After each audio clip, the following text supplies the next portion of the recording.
everybody, this is Stephanie Galvan Russell, and this is my meta review for Activity 1 of ISDT 7380. So first of all, hi, I am Stephanie Galvan Russell. One more time, I'm an educational technology specialist in Austin. My company is based out of Houston, but I get to work from home and I live in Austin. I am a former K-12 librarian. I was a middle school librarian and a high school librarian before I came to my new company, where we provide professional development for teachers on educational technology. I love sharing my passion for learning and technology with other people. I also co-host a web show and podcast called Tech It Over, and we raise awareness and we promote women in STEAM and tech positions. I also have a vlog blog where I do vlogs on book reviews as well as edtech tips at lispylibrarian.com. My research interests are currently pre-service teacher education courses to use digital tools and educational technology for virtual learning, as well as how teachers are being taught to use technology in the classroom. And if you would like to follow along with these slides, you can do so at bit.ly/capital SGR capital ISDT 7380 Act 1 with a capital A. It is case sensitive, and you can get that link up here at the top of every slide. So the title of my article that I reviewed was The Impact of Teacher Education Courses for Technology Integration on Pre-Service Teacher Knowledge, a Meta-Analysis Study. The citation is right here, and this study was published in Computers in Education, volume 156, last year in 2020. This was a really great article, and I feel like it's going to be very relevant to my research topic. So it was a meta-analysis, is a type of meta-review, and it evaluated the effect of teacher education courses for technology integration in knowledge. So one of the themes that I found going through this article was that knowledge comes up quite a bit. And towards the end of the article, the authors discuss how there isn't a true definition of knowledge, and we need to understand that in order to continue in our research. The research question that the authors found was, what is the effect of teacher education courses focused on technology integration on teacher knowledge? And the study's goal was to understand the nature of the effect of teacher education courses on technology integration on knowledge. This meta-analysis captured the data from 3,271 pre-service teachers across 38 studies, yielding 46 independent effect sizes. There are many different small pieces of the article that I screenshot throughout this, and you can see them on each slide. They look like this. They've got a black outline, and then they've got the Wilson et al. Annotation right there. Okay, let's keep going. When the authors were searching for what they were going to analyze, their search strategy was using the databases listed here. Let's go back. EBSCO's Academic Search Premier and Education Source, ERIC's ProQuest, LearnTech-Lib, ScienceDirect, and ProQuest Dissertations and Theses Global. Their key terms were generated using variations of technology integration, pre-service teachers, and knowledge, and there were no websites or gray literature mentioned. And again, here is the screenshot from the article that I used. The criteria that they use for inclusion and exclusion for the meta-review, the first one is the study examined the impact of teacher education courses on technology integration on knowledge. The study had subjects and empirical comparison of change. Participants were pre-service teachers in a university-based teacher education program. Subjects were pre-service teachers participating in a standalone teacher education course for technology integration. The studies reported data allowing calculation of effect sizes for study effects. Studies were published starting in 2007 and 2017.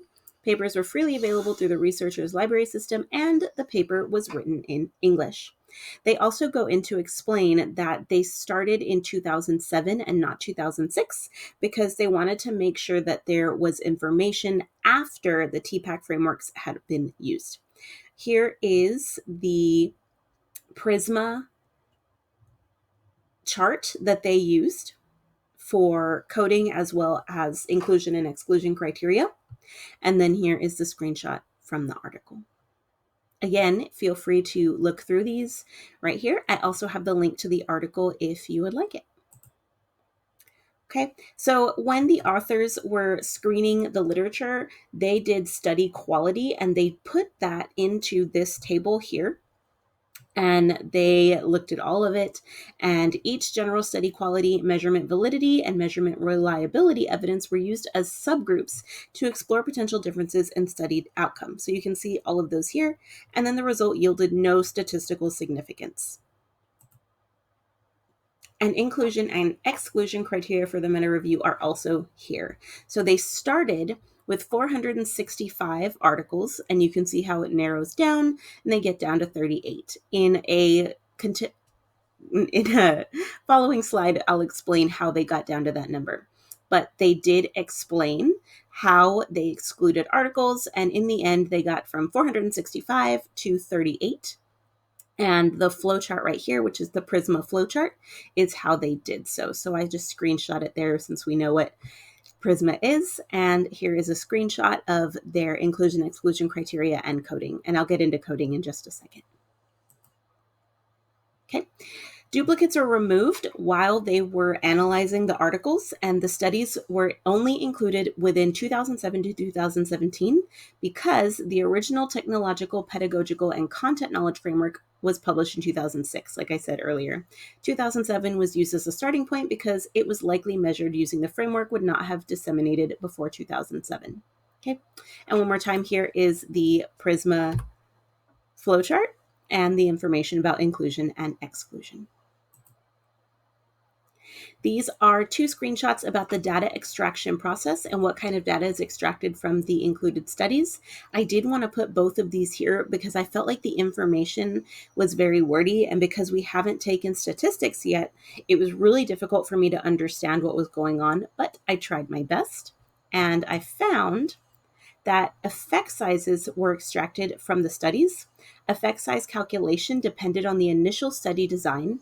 Most often in this meta-analysis, the original researchers conducted pre- and post-test analyses of means, which I found really interesting that they went and made sure that each article, the authors do pre- and post-tests. I feel like that's important to note because as educators and as a professional development educator, I make sure to give pre- and post-tests to my teachers when I'm teaching them. And then the subgroup analyses within the study applied a random effects model to the outcome variable. The subgroup analyses related to knowledge looked at various study conditions, including course features, study design quality, reported reliability, and validity of the measurement tool. And again, here is that same screenshot from this slide before, where we talk about effect size estimation and data analysis. In this slide, I have where the formula that the authors used, and I feel like it's important to add that here because, again, we have not taken statistics yet, so I am not sure how to do this myself. But because this meta-analysis is so easy to follow, I feel like given the skills and if I am taught how to do so, I could easily plug the numbers in here and figure it out. I was a math teacher, so I can kind of figure these things out, but I feel like with a little more knowledge, content knowledge of statistics, we would be able to follow this almost to the T. So again, the data is analyzed and synthesized through effect sizes. And when the authors were looking for publication bias, they used a trim and fill plot, as you can see here. And they found that there was little publication bias. Okay. When they were coding, so I said earlier we would get into how they did their coding, which I thought was really interesting. As a former librarian, I think it's important to note that when we talk about coding, we don't mean coding where you're programming. This is coding where you are developing a code or your own system for finding your articles for research. So again, we go back to the Prisma flowchart, which is right here, where it illustrates the identification, selection, and filtering processes. The authors used Excel and created alphanumeric codes for tracking. So they started by doing a title and abstract coding, which retained 465 references. And this number reduced to 326 by removing references outside the data range or duplicate references. So when we talk about duplicates in just a second, you can tell they removed all duplicates. Then those 326 articles were divided into thirds for coding. The first third was coded by both coders for training, and they ended up with 77 articles retained. Then 151 new works resulted from the forward-backward search. Of those 151, 43 were retained for full coding.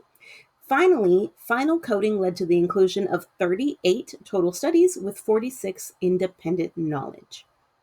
And again, here is the screenshot that tells all of that. While they were doing their study, the interpretation of the results is that this meta-analysis shows teacher educators focusing on technology integration are potentially having a positive influence on the likelihood that teachers will integrate technology.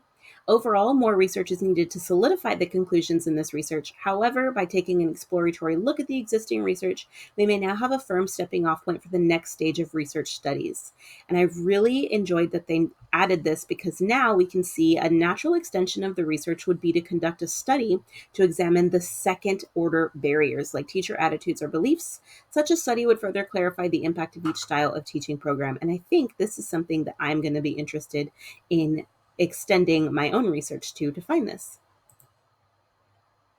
And that is my presentation on my meta review of this meta analysis. If you have any questions, please feel free to contact me. My email is smg050@shsu.edu. You can find me on Twitter, Facebook, and Instagram at LispyLibrarian, or visit my website at lispylibrarian.com. Thanks so much. Have a great day. Bye.